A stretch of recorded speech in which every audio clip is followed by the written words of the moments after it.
Hello and welcome to Business 360. I'm Shireen Bhan. The headlines that we're tracking for you this evening. The stock market snaps a three-day losing streak. The Sensex gaining over 800 points and Nifty reclaims 18,000. Banks and IT stocks lead the charge today. Government and LIC will eventually exit from IDBI Bank, says DPAM Secretary Tuhin Kanta Pandey. Adds the government has received multiple bids from both domestic and foreign investors.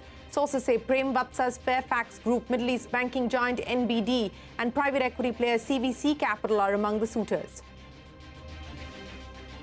The Bombay High Court grants a 2-week bail to former ICICI Bank CEO Chanda Kochhar and her husband Deepak Kochhar in the Videocon loan fraud case. The court says the arrest was not in accordance with the law, orders the Kochhars to cooperate with the investigation whenever summoned.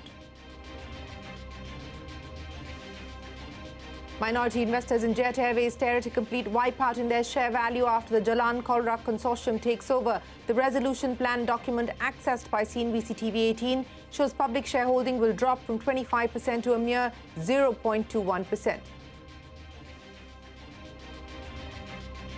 Reliance Capital lenders to decide on a second round of e-auction after Torrent Investments and Hinduja Group sought to revise their bids. All four suitors, including may be allowed to bid in round 2. Meanwhile, the NCLT refuses to grant an urgent hearing to Torrent, seeking a stay on the lenders' reopening bids. Uttarakhand Joshimath declared a disaster-prone area after cracks appear in homes and roads, forcing authorities to evacuate scores of families. The state's Chief Minister Pushkar Singh Dhami tells CNBC-TV18 80 families have been moved to a safe zone so far, at least 600 families impacted, and this number could possibly rise.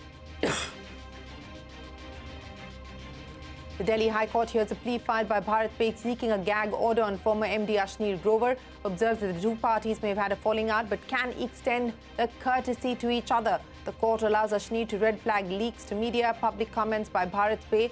Ashneer Grover's lawyer has said that he will advise Ashneer to exercise some restraint.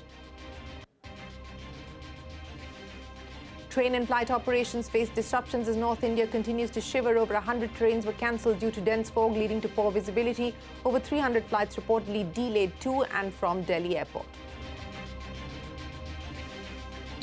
Hundreds of Bolsonaro supporters arrested after storming Brazil's congressional building, the Supreme Court and presidential palace in the capital. Protesters allege the presidential elections in which veteran leftist leader Lula da Silva emerged victorious were rigged despite a lack of evidence. President Lula said that his predecessor triggered the riot.